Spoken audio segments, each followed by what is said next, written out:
So you're not allowed. They don't want you to say nothing about what's really going on. No, they wouldn't be quiet.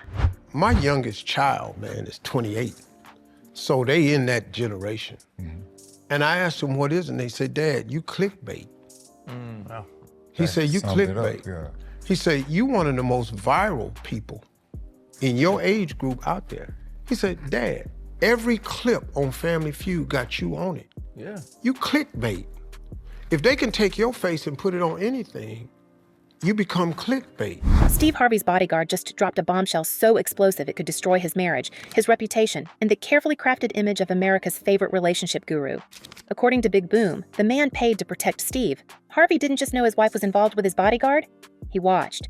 And now, with Epstein's shadow looming over Steve's past, this isn't just about infidelity. It's about a marriage built on secrets, a bodyguard who claims he was encouraged to betray his boss, and a wife who may have been part of the arrangement all along. The question isn't just who's cheating, it's why. Now let me tell you something. Steve knew I was having an affair with Marjorie, okay? Steve, you saying Steve Harvey knew? Yes. Just hours ago, William Big Boom Freeman, Steve's longtime bodyguard, confidant, and now apparently his wife's alleged lover, sat down for an interview where he didn't just confirm the rumors. He escalated them. And the details? They don't just implicate Marjorie, they implicate Steve. This isn't a cheating scandal, this is a performance. A man who built an empire on telling women how to act and men how to lead is now at the center of a story where his own bodyguard claims he orchestrated the betrayal. The same bodyguard who, by Steve's own admission, convinced him to marry Marjorie in the first place. The same man who's been by Steve's side for decades, who cooked his meals, guarded his secrets, and, if we're to believe him, was invited into his bed. Now, I'm a Christian, but I ain't that good a Christian. You know. So let's ask the obvious. Was this an affair, or was it an assignment? Because here's what we know. Big Boom wasn't just Marjorie's lover, he was Steve's pick. Remember, this is the same bodyguard who, according to Steve himself, motivated him to stick with Marjorie when he was broken, and fresh out of a $30 million divorce in 2005. A man who's been broke, betrayed, and rebuilt doesn't marry for love.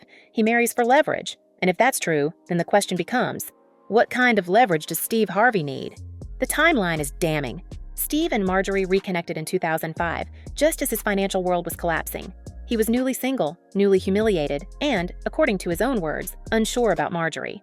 But Big Boom, the man who'd been protecting him for years, allegedly told him, she's the one. And Steve listened. They married in 2007. Now, fast forward to today. Big Boom isn't just talking, he's revealing a dynamic that flips the script on everything we thought we knew. Because if Steve Harvey's marriage was a cover, what else was? So, like I say, that Steve Harvey was in a perfect position to help me get clemency. I wouldn't have to go through what I went through, but God's hand was in it. And then there's the timing, because while Big Boom is talking, the world is also digesting thousands of newly released Epstein emails. Emails that allegedly place Steve Harvey in the same circles as the most notorious predator in modern history. Coincidence? Or is this the reason Steve needed a marriage that looked perfect on the outside, while operating very differently behind closed doors? The emails, released by the House Oversight Committee, paint a picture of Epstein's world, one where powerful men allegedly knew about the girls, where Trump was called borderline insane, and where the rules of decency didn't apply. And Steve Harvey's name? It's floating in the background, unconfirmed but undeniable, like a shadow no one's quite ready to step into. But here's the part no one's talking about yet. Big Boom didn't just out Marjorie, he outed Steve. And if Steve Harvey's marriage was a performance, then the real question isn't about who's sleeping with whom. It's about what they're hiding, because let's not forget Marjorie's past. Before Steve, she was married to Jim Townsend, a man sentenced to life in prison for running a major smuggling operation. After Townsend, she married Donald Woods, another figure with alleged ties to the same world. 2 ex-husbands, both with histories that would make most people run. But Steve? He ran toward her. And now, with Big Boom's claims and Epstein's emails surfacing in the same week, we have to ask, was this marriage ever about love, or was it about survival? And so she called me, and she just went off on me. Steve Harvey's public persona is built on morality, on telling women how to carry themselves and men how to lead. But behind the scenes, the story is different. This is a man who, according to court documents, was once accused by his second wife of torture, kidnapping, and soul harm, allegations a judge later dismissed, but not before they painted a picture of a man who plays by his own rules. A man who, after losing everything in a divorce, allegedly used his next marriage as a shield. And if that's true, then Marjorie's role in this isn't just as a wife, it's as a partner in a very specific kind of arrangement. Meanwhile, the bodyguard at the center of this storm isn't just some hired muscle. Big Boom is a man who brands himself as a celebrated relationship speaker, an author, and a protector of hearts. He's been Steve's right hand for decades, the man who allegedly convinced him to marry Marjorie, the man who now claims he was invited into their most private moments. And if we're to believe the whispers, he's not just talking about Marjorie. He's talking about Steve's own preferences, about a marriage that was never what it seemed. Because here's the thing, if Steve Harvey's bodyguard is telling the truth, then this isn't just a scandal, it's a confession. He took my Winton. Took my Winton from me. He turned my son against me. And the Epstein connection? It's the elephant in the room. Because while Steve's name isn't front and center in those emails, the world described in them is one where men like him allegedly moved with impunity, where the girls were a known quantity, where powerful figures allegedly looked the other way, and where the rules didn't apply. And if Steve Harvey was part of that world, even tangentially, then his marriage to Marjorie starts to look less like a love story and more like a business arrangement, one where Big Boom wasn't just the help, he was the enforcer. But there's more, because while Steve and Marjorie have denied the rumors, their actions tell a different story. Marjorie's Instagram post about foolishness and lies feels less like a denial and more like damage control. And Steve's response at InvestFest, "I'm fine, Marjorie's fine," sounds less like a man dismissing gossip and more like a man who's been here before, who knows the drill, who understands that in his world, the truth is whatever you can sell. Her mother is 54 years old. Her mother is 5 years older than Puffy. And then there's Lori, Steve's stepdaughter, the woman who was once rumored to be involved with Sean Diddy Combs, a man now facing his own legal nightmare after a trial exposed his alleged freak-offs and private encounters. Lori, who was spotted with Diddy in matching outfits, who was photographed with her arm around him while her parents sat nearby. Lori, whose mother's past is now colliding with her stepfather's present in ways no one could have predicted.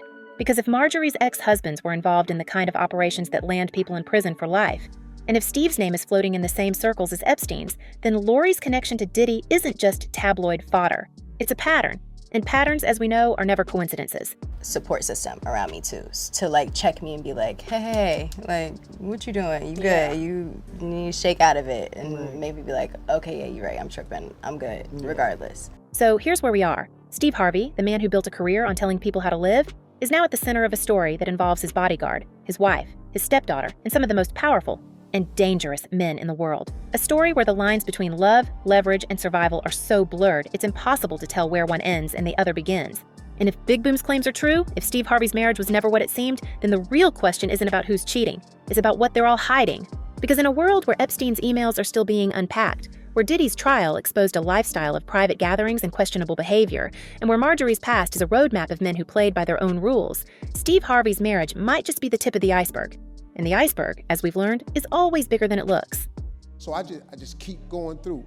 But then I'll tell you something too, haters motivate me. Because when they talking about me, that means I'm doing something. Let's talk about the money. Because Marjorie isn't just asking for a divorce. She's allegedly demanding $200 million. That's not the action of a scorned wife. That's the action of a woman who knows something. And when you look at Steve's history, bankrupt after his second divorce, rebuilt into a $200 million empire, you start to wonder, was this marriage always a transaction? Was Marjorie's role always to play the doting wife, while Steve played the doting husband, and Big Boom played the enforcer? Because here's the thing about $200 million. It's not just a number. It's a silence fee. And in a world where Epstein's emails are still being unpacked, where Diddy's trial exposed a lifestyle of private gatherings and questionable behavior, and where Marjorie's ex-husbands were men who moved in circles that ended in life sentences, $200 million starts to look like the cost of keeping a very big secret buried. Steve took the stage at InvestFest and laughed off the rumors. Marjorie's fine. I'm fine. But let's rewind to August 2023, when he fired his social media manager for posting a tweet asking followers to name a comedian you don't think is funny, hours before the cheating rumors exploded online. Coincidence? Or was Steve already in damage control mode, scrambling to redirect attention before the story broke? Because a man who spent decades crafting his image as America's relationship guru doesn't accidentally post self-sabotaging content the same day his marriage implodes in the press. That's not a mistake. That's a distraction. And if we've learned anything from the Epstein emails, it's that men like Steve Harvey don't survive this long by accident. They survive by staying 2 steps ahead. And it's not, I'm not bitter or nothing like that, but I am disappointed in Marjorie because you don't sell out to family. Because Steve Harvey may dump you just like he did Mary the next day. Now, let's talk about those emails. The ones released by the House Oversight Committee, the ones that allegedly show Epstein writing to Ghislaine Maxwell about Trump, about the girls, about men who knew and never spoke. Steve's name isn't in those emails, at least not yet. But the world described in them as one where powerful men moved in the same circles, where allegiances were transactional, and where the rules of decency didn't apply. And Steve Harvey? He's a man who's been to the White House, who's rubbed shoulders with presidents and moguls, who's built an empire on telling people how to live while allegedly playing by a very different set of rules behind closed doors. So when he stands on stage and says, "We're fine," maybe the question isn't, are they, but why does he need us to believe it? What's the best advice they've given you? Just remember that you're the prize at all times. Boom. Best advice. And then there's Lori, Steve's stepdaughter, Diddy's rumored ex, and the woman who's been photographed with both men at the height of their scandals. Let's not forget that Lori was spotted with Diddy in matching outfits just months before his trial exposed a lifestyle of private encounters and alleged coercion. The same Diddy who was just sentenced to decades in prison for running what prosecutors called a criminal enterprise involving intimate gatherings and financial control. The same Diddy who, according to testimony, filmed those encounters and used them as leverage. Sound familiar? Because if Steve Harvey's bodyguard is telling the truth, if he was indeed invited into Steve and Marjorie's most private moments, then we're not just talking about infidelity, we're talking about a pattern. And Lori? She's the one person connected to both of these men, both of these scandals, both of these worlds. Here's what we know about Lori. She's been linked to Diddy, to his son Justin, and, according to the whispers, to the kind of lifestyle that doesn't get discussed in polite company. She's also the daughter of a woman whose ex-husbands were convicted substance kingpins, a woman who allegedly had the FBI building a case against her before her first husband cut a deal to protect her. And now, Lori is the stepdaughter of a man whose bodyguard claims he was invited into his marriage bed. So let's ask the obvious. In a family this tangled in secrets, who's really the pawn and who's the player? Because Lori Harvey isn't just a socialite, she's a connection. And in a story where every relationship seems to have an ulterior motive, connections are everything. Now, let's circle back to Marjorie. The woman who married Steve after his financial ruin, who stood by him through scandals and career blunders, who's now allegedly demanding a sum of money that would make most divorce lawyers blush.